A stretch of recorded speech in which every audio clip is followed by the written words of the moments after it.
Hoje, então, nós vamos começar o capítulo 7, onde nós introduziremos o conceito e a ideia de eletrodinâmica. Então, agora nós vamos estudar o movimento dos elétrons.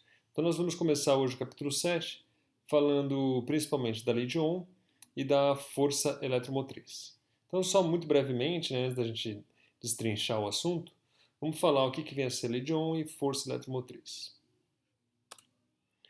Então, a lei de Ohm, ela nos diz basicamente que na maioria dos materiais, né, aqueles que obedecem à lei de Ohm, a densidade volumétrica de corrente ela é proporcional ao campo elétrico. Essa constante de proporcionalidade sigma, que não é para confundir com a densidade superficial de carga, ela é definida aí como condutividade, tá certo? Então aqui nós temos, no caso, a resistividade, que é o inverso 1 sobre a condutividade, para alguns materiais. Então você vê que é uma grandeza que varia desde 10 a menos 8, no caso dos condutores, 10 a menos 7, 10 a menos 6, da ordem de 10 a menos 2, 10 a menos 1, ou 10 a terceira no caso dos semicondutores. E nos isolantes, né, você tem uma constante proporcionalidade, dado pela resistividade, da ordem de 10 a quinta até a 10 a 16, certo? A gente vai falar com mais detalhes da onde vem essa constante proporcionalidade, e por que a maioria dos objetos, então, eles obedecem essa relação. A maioria dos materiais obedece essa relação. E dando continuidade, a gente fala da força eletromotriz, que apesar de ser chamado de força, nada mais é do que um trabalho, energia por unidade de carga. Então essa é a energia por unidade de carga que é necessária para introduzir aí uma corrente num circuito, tá certo? Então essa força eletromotriz Epsilon ela é equivalente à integral então de F dl, onde esse F aí é a força por unidade de carga. A gente vai ver com mais detalhes agora aí na sequência. Então o que a gente vai falar hoje é capítulo 7, começar aqui, que é a parte de eletrodinâmica.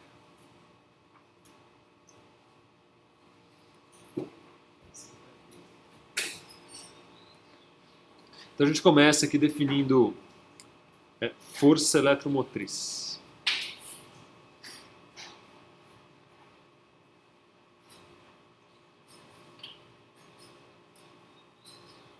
E mais especificamente a lei de Ohm.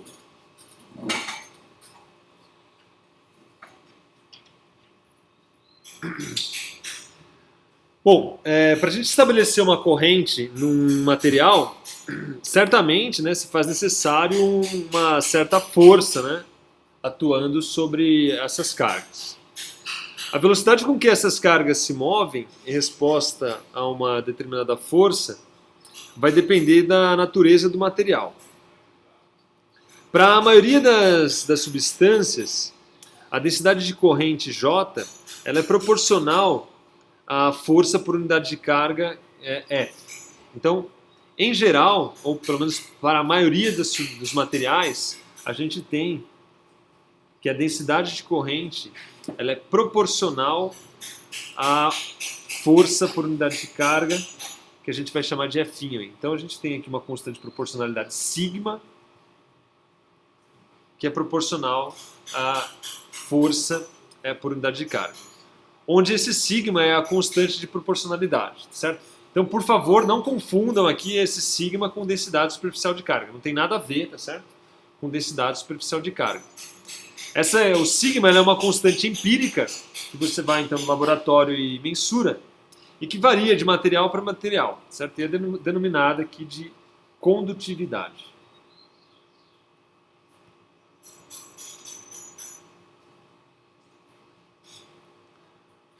É também, geralmente, bastante comum definir a grandeza 1 sobre sigma, que usa a letra ρ. Novamente, não confunda com densidade volumétrica de carga, que é chamado de resistividade.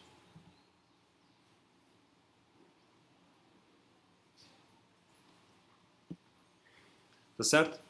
Então a gente tem aqui, para alguns materiais aqui, a gente tem aqui a nossa condutividade no caso é resistividade para os materiais. Então você vê que varia aí da ordem de 10 a menos 8. Isso aí é denominado ohm metro, né? Ohm vezes metro, a dimensão dela. E varia desde 10 a menos 8, no caso da prata, cobre, dos materiais condutores, né? Ou seja, a resistividade é muito baixa. Nos semicondutores é da ordem de 10 a menos 2, 10 a menos 1, chegando a 10 a terceira. E nos isolantes, né, vai até 10 a 16, né? Ou seja, você ainda tem ali uma certa corrente, mas ela é tão pequena, né, que você não detecta os materiais isolantes. Ok? Muito bem. Em princípio, a força que move esses portadores pode ser de qualquer natureza, tá certo? Mas aqui no nosso objetivo aqui principal, ela é geralmente uma força eletromagnética que realiza essa tarefa, tá certo? Então, dessa maneira, a gente pode escrever a nossa densidade de corrente como sendo sigma, e aqui a gente entra, então, com a força eletromagnética F mais V vetor B. Tá certo? No entanto, já sabe, né, que normalmente a velocidade é tão pequena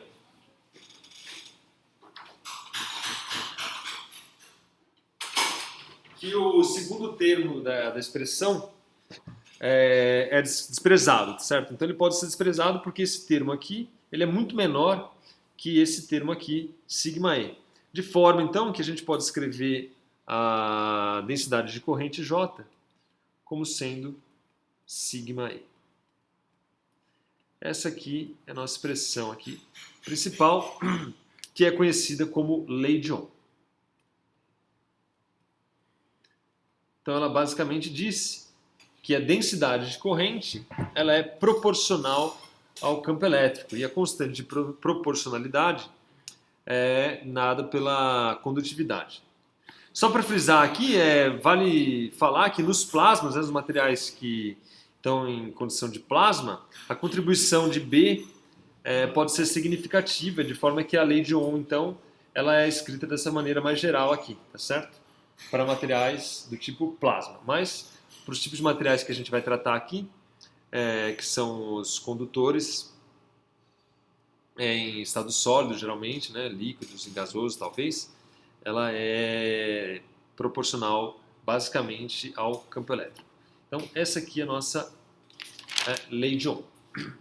Então, vamos ver aí alguns exemplos, tá certo? Do caso das aplicações da lei de Ohm. Então, a gente tem o exemplo 7.1 do livro. Então, suponha um condutor cilíndrico cujo corte transversal tem área A, comprimento L e condutividade sigma. Se o potencial é constante nas duas extremidades e a diferença de potencial é V, que corrente que está passando por esse material? Então a gente tem basicamente um cilindro. Você tem aqui aplicado nele aqui uma diferença de potencial V. E esse material ele tem uma certa condutividade sigma. E a pergunta é qual é a corrente que está passando por esse condutor. Então basicamente a utilização da lei de Ohm, a gente tem que o J é igual a sigma E. Nós temos que o V nada mais é do que menos a integral de E escalar dl. Esse E é constante, então isso aqui é igual ao módulo de E vezes L. De forma, então, que substituindo o E por V sobre L, a gente tem que o módulo de J é igual a sigma V sobre L, de forma que a corrente, que é igual a módulo de J vezes a área, pode ser escrita, então, como sendo I é igual a sigma A sobre L vezes V. Então, essa é a corrente que passa, é o exercício mais básico de todos, né? O exercício onde a gente tem então um cilindro, né, que pode ser um fio, por exemplo, e uma diferença de potencial. Então, um outro exemplo, já um pouco mais elaborado, agora a gente tem dois cilindros longos, um de raio A e o outro de raio B, e eles estão separados por um material com condutividade sigma. Se eles forem mantidos a uma ddPV, que corrente passa entre um e outro em função do comprimento L? Então, deixa eu ver se eu tenho a figura aqui, eu não sei se eu coloquei essa figurinha aqui. Acho que é esse cara aqui. Isso. Então a ideia é basicamente essa aqui. Por ele aqui. Tem dois cilindros, aplico uma diferença de potencial entre eles e quero calcular então a corrente. A ideia é sempre a mesma, certo? Você vai partir da lei de Ohm, que é igual a sigma E. Você calcula o campo elétrico, tá certo? Então, no caso, o campo elétrico entre os cilindros, ele pode ser obtido pela lei de Gauss. A gente já fez essas contas antes, basta você olhar lá atrás. O E, no caso de um cilindro, né, é igual a lambda sobre 2π ε0 S, R versor, onde S aqui é a distância que eu estou do meu cilindro, certo? Basta você fazer uma superfície gaussiana aqui, só para fazer uma superfície gaussiana aqui, né? Ó. E aí você faz as contas, você calcula então o campo elétrico. Com o campo elétrico, você calcula o potencial. Então, o campo elétrico, você tira o potencial. Ou então, você já pode calcular, por exemplo, a corrente em função do campo elétrico. O I é igual à integral de J escalar dA, que por sua vez é igual a sigma integral de E escalar dA. Aí o dA, você vai fazer essa integral nessa área aí da superfície gaussiana aí. Você tem que é sigma integral de 0 a L. Aqui, né, você vai integrar aqui, vou chamar de Z aqui, né? dz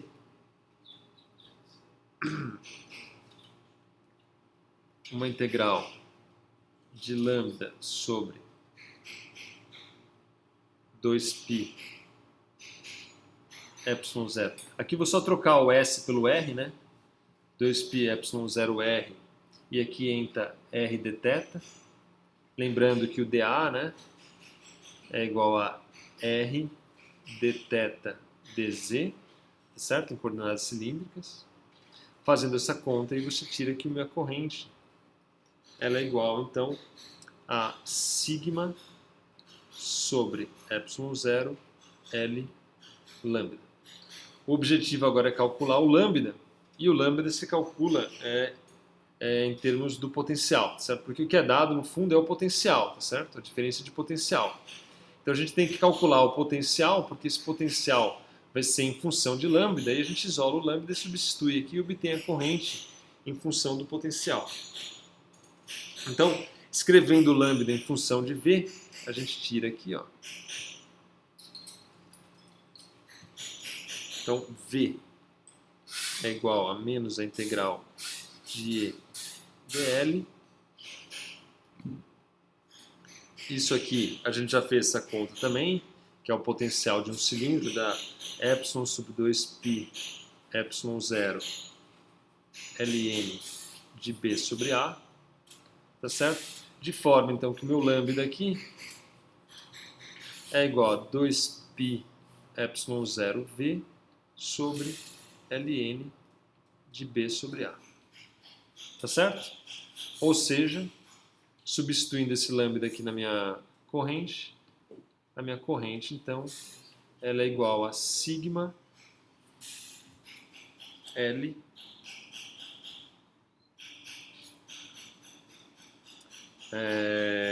sigma L vezes V vezes 2π sobre ln de B sobre A. Se eu quiser a corrente por unidade de comprimento, né? Então eu simplesmente divido pela unidade de comprimento aqui, divido aqui por L, e eu tenho aí a expressão então da corrente em função a corrente por unidade de comprimento em função da condutividade sigma e da diferença potencial V.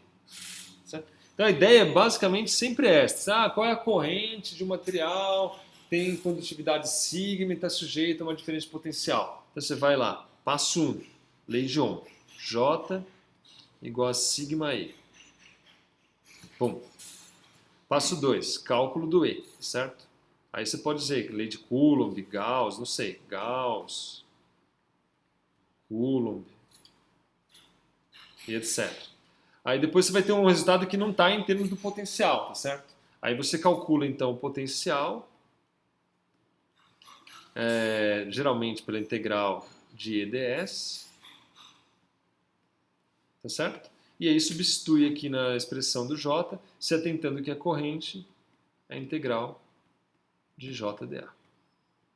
Pronto, você tem a corrente, você tem o J dado em termos do campo, você tem o campo dado em termos do potencial em termos do campo.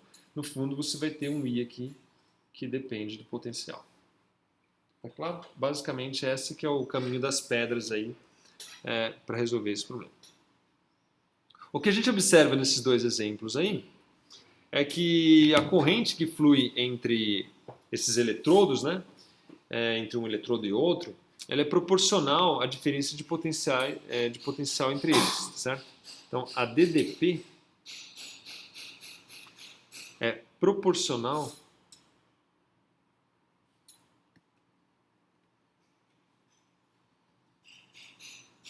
aliás, é melhor falar assim, a corrente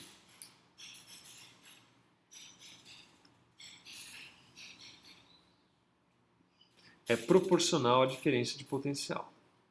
Ou seja, a gente pode escrever V igual a IR.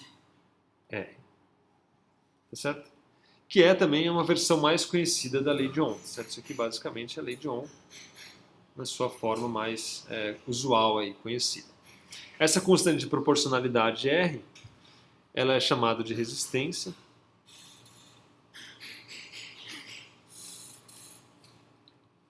Que é uma função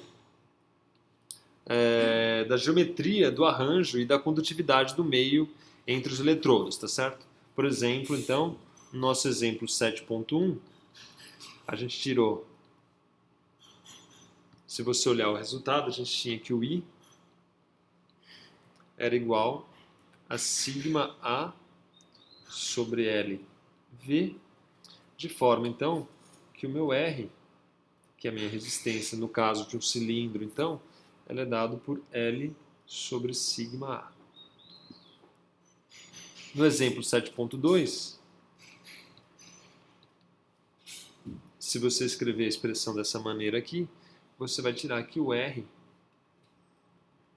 é igual a Ln de B sobre A dividido por 2π sigma L.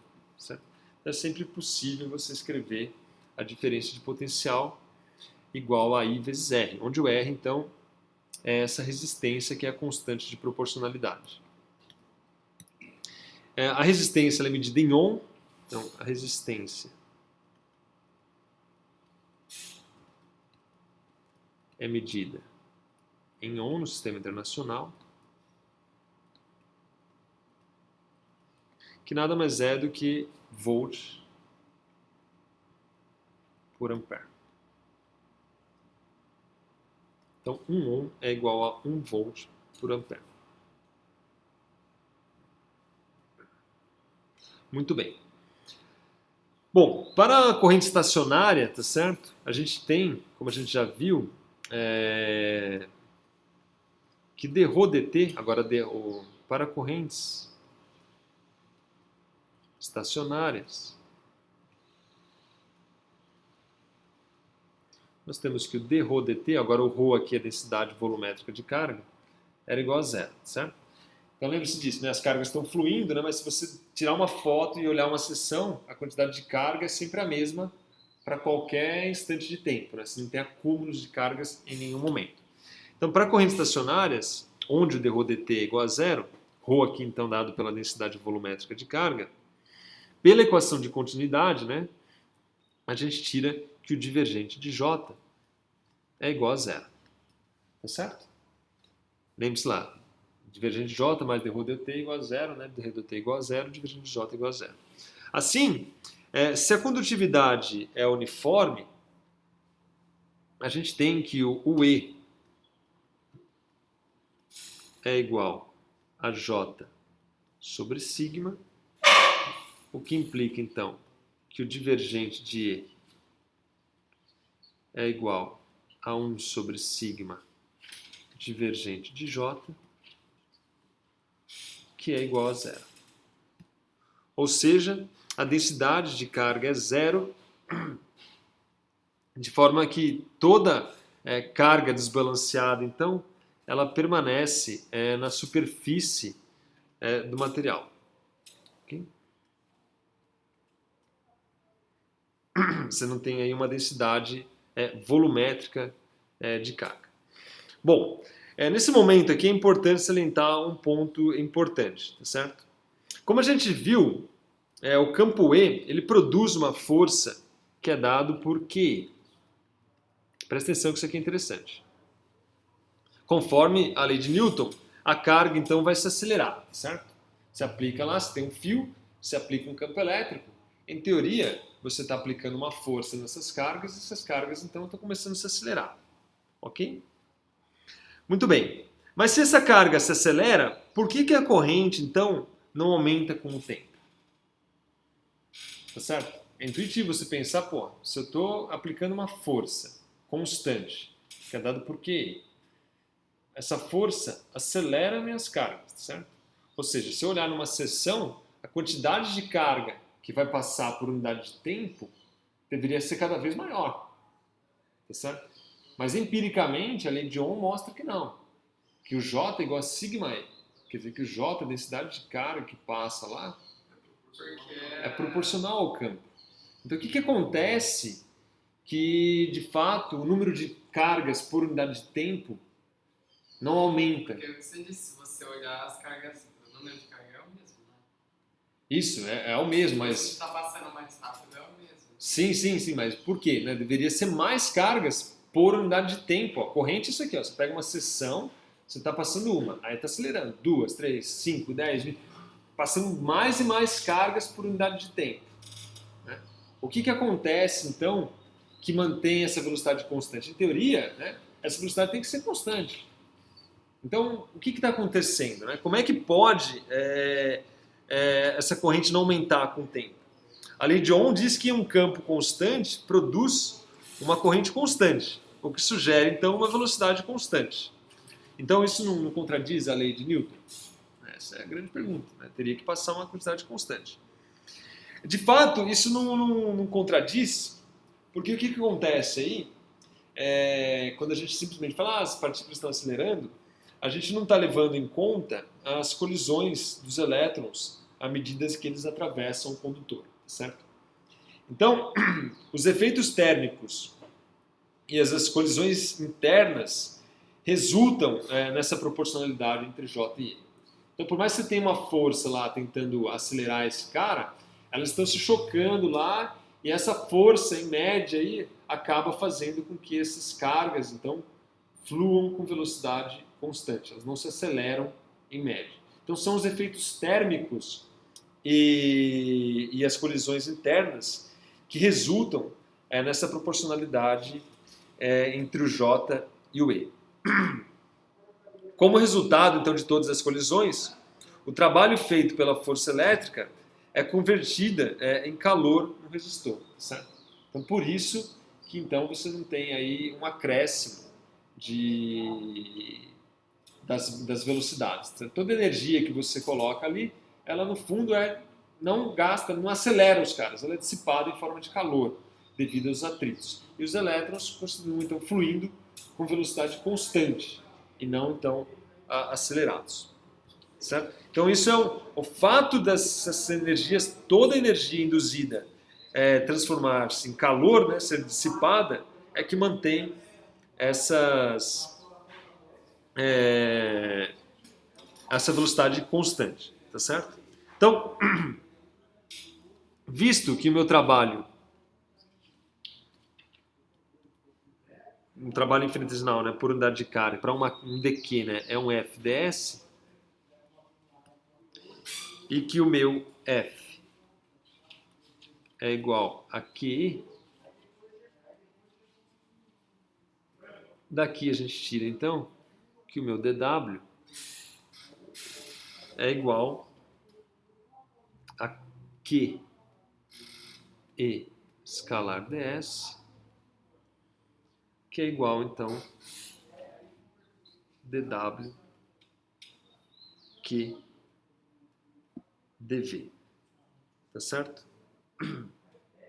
Para uma certa carga infinitesimal dq, né, e calculando a variação dessa energia, dW dt é igual a dq dt, para uma carga dt, dv, de forma então que integrando esse cara eu tiro que minha potência é igual a IV. Ou, escrevendo em termos da lei de Ohm, né, usando I igual a V sobre R, ou V igual a RI, eu tiro que minha potência então é igual a I ao quadrado R. Então essa aqui é a lei de aquecimento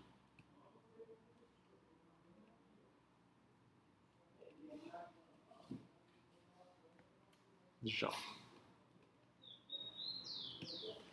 Então é por isso, né, que a potência dissipada no resistor é dado por I ao quadrado vezes R. Isso é porque as velocidades mantêm constantes. Nenhuma energia vamos dizer, armazenada nas cargas, acelerando elas em médias. Toda e qualquer energia ela é dissipada, certo? Então você parte aqui da força aplicada nas cargas, tá certo?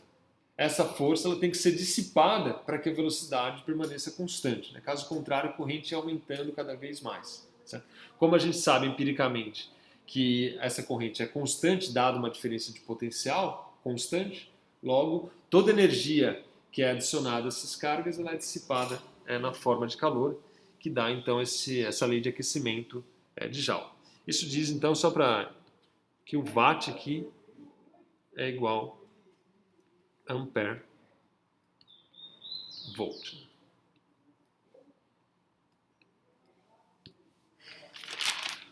Muito bem.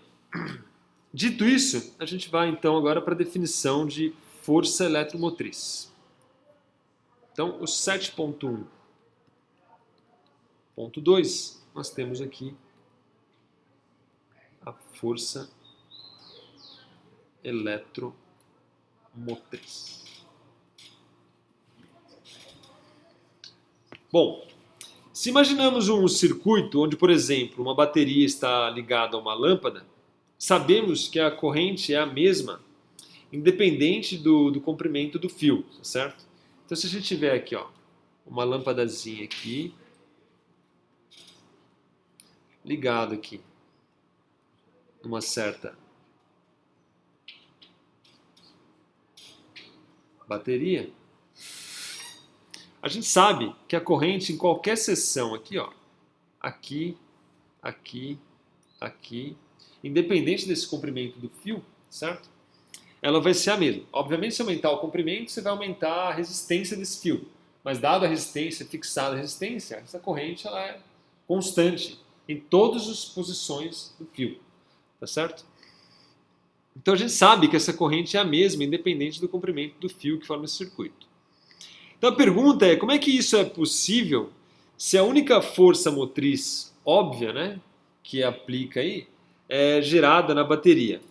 Por que de fato a gente não tem uma corrente maior nessa região próxima aqui da bateria do que a uma distância mais longe, né?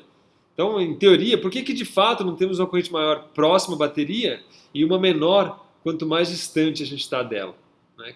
De fato, quem é que empurra essas cargas em todo o circuito E se tem alguém que empurra essa carga, como é que essa corrente é a mesma em cada segmento do fio? Além disso, como é que todas essas cargas se movimentam no mesmo instante, né? Você ligou a bateria e tem uma carga lá no fim que já começou a se movimentar. Como é que isso acontece? Essa é a grande pergunta aqui do capítulo 7.1.2. Faz sentido a pergunta? Né? Porque você acabou de ligar, né? Porque, pô, o fio tem 1 quilômetro, eu liguei aqui já instantaneamente começa a se movimentar as cargas lá na PQP. Como é que isso acontece, né? Então, o que é importante aqui é notarmos é que se a corrente não fosse a mesma a volta toda do circuito, ou seja, por exemplo, durante a primeira fração de segundo, depois que a chave é ligada, ela não fosse a mesma, a carga estaria se acumulando em algum lugar, certo? Se você tem corrente aqui, mas não tem corrente lá, então essas cargas têm que estar necessariamente se acumulando em algum intervalo, certo? Em alguma seção do fio. Se ela fosse maior aqui no começo, próxima da bateria, e menor lá, certamente tem algum ponto de acumulação, certo? Porque o número de cargas por unidade de tempo que está passando é menor, diminuiu. Então, essa é a primeira observação. Necessariamente, se não fosse a mesma, essa carga estaria se acumulando em algum lugar. Esse acúmulo, por sua vez, gera então um campo que regulariza o fluxo, gerando assim uma corrente constante. Então, qual que é a ideia do negócio? Então, vamos supor que a gente tem um fio aqui, ó. Tá aqui meu fio e esse fio tem um certo cotovelo aqui, certo? Então, eu estou aqui com uma certa corrente I de entrada aqui, tem aqui uma certa corrente I de saída, ok? Vamos dizer que tem uma certa carga, então, que se acumula aqui, ó, nesse cotovelo aqui, ó.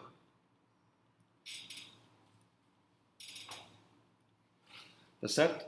Apliquei ele, está mais perto, ela se acumulou no cotovelo. Então, essa carga que acumula aqui no cotovelo, ela cria um campo, ó, mas são cargas positivas aqui, vamos supor, né? Portadores positivos. Ela vai criar um campo, ó, para cá e vai criar um campo aqui para cá. Tá certo?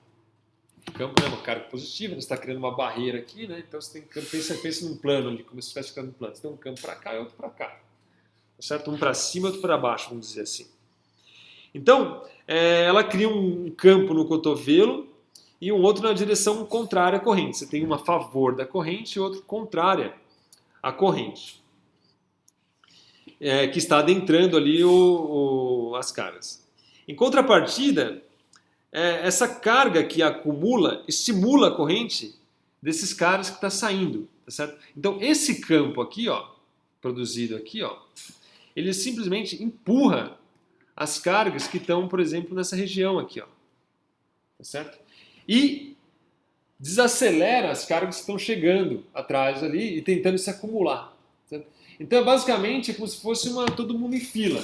Eu vou dar um empurrão no primeiro. O primeiro já empurra o segundo, que empurra o terceiro, que empurra o quarto, e em contrapartida você tem o cara segurando você para não avançar. Então esse acúmulo acontece instantaneamente, tá certo? E ele automaticamente vai regulando ali a passagem de um para outro, tá certo? Então as cargas que estão chegando lá, lá no final do meu fio, são cargas que estão sendo empurradas por todas as outras que estão vindo atrás deles ali, que são lançadas perto da bateria. Se tiver qualquer acúmulo, esse acúmulo freia as que estão chegando e empurra as que estão adiante, de forma então a colocar de novo todo mundo em movimento constante, tá certo? É esse mecanismo de autorregulação, né, que inibe o acúmulo de cargas e mantém o equilíbrio sempre estabelecido, tá certo? É um sistema então que se autocorrige de forma automática para manter essa corrente uniforme, certo? Esse mecanismo acontece tão rapidamente que podemos com segurança afirmar que a corrente é a mesma a volta toda do circuito. Então isso acontece instantaneamente, a todo momento, de forma a regular e autocorrigir essa dinâmica e manter então esse fluxo constante. A conclusão, então, disso tudo é que existe, de fato, duas forças envolvidas na manutenção de uma corrente, tá certo? Você tem a fonte de alimentação, que gera uma força por unidade de carga Fs. Então, só para deixar claro aqui. Então, existem duas forças envolvidas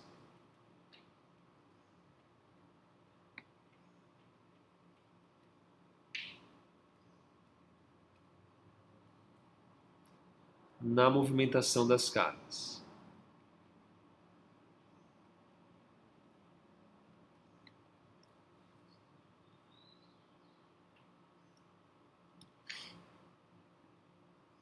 Então você tem a fonte, aliás, a força, né? A fonte de alimentação que gera uma força,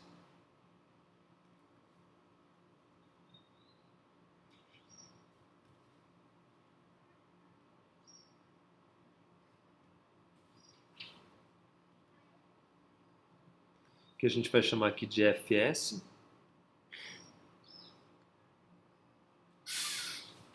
que normalmente está confinada a uma parte do circuito, que é, por exemplo, na bateria, tá certo?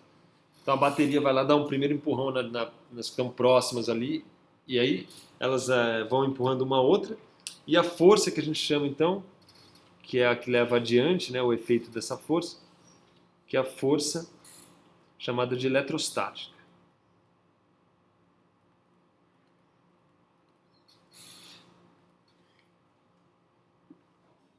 Que normaliza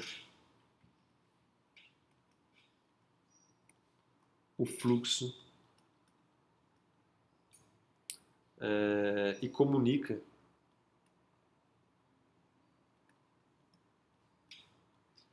a influência da fonte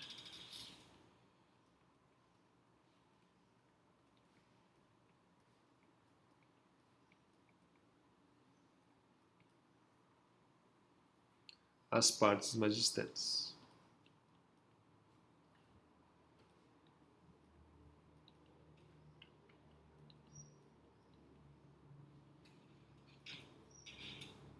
Então essa força eletrostática é aquela proveniente desse campo elétrico E, que é resultado desses acúmulos aí, certo? Então a força total por unidade de carga, então,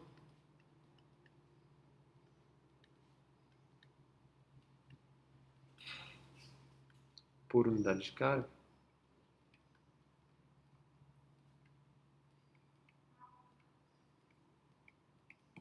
então eu tenho aqui uma força total, que vai ser a meu Fs mais E. O E nada mais é do que uma força por unidade de carga, certo? Esse aqui é oriundo da força eletrostática, esse aqui é oriundo da minha bateria. Então, o agente físico de Fs é da bateria, né? Pode ser uma força química, que é proveniente de uma bateria eletroquímica, pode ser o gradiente de temperatura em um termopar, pode ser, sei lá, fontes fotovoltaicas, né? Que criam lá energia proveniente da radiação solar, por exemplo, entre outros, tá certo? O trabalho gasto por unidade de carga será então determinada pela integral de linha de F, tá certo? Em volta do circuito, certo? Esse é o trabalho.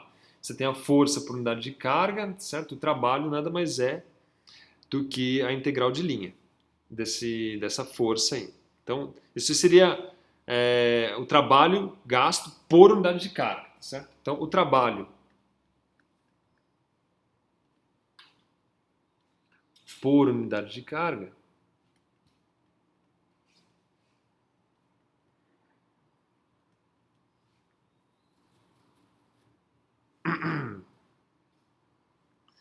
é determinado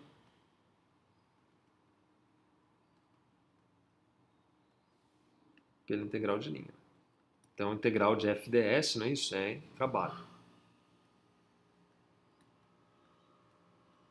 Então daí eu tiro que num circuito todo fechado, eu tenho que epsilon é a integral de f de s escalar dl mais a integral de e escalar dl,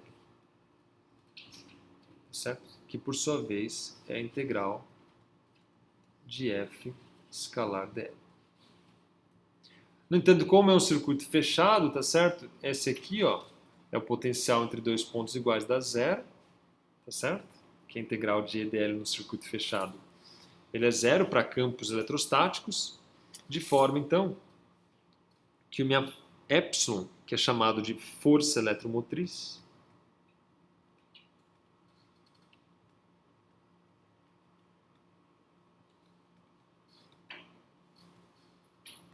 é igual a integral de f de s escalar dl, que é a força por unidade de carga, tá certo? É a integral de f escalar dl. Então, apesar de chamar força eletromotriz, né, no fundo, a força eletromotriz mede a energia por unidade de carga gasta para você, então, inferir uma corrente no circuito, tá certo? Então, não é basicamente uma força, é uma energia por unidade de carga. Em uma fonte ideal, tá certo?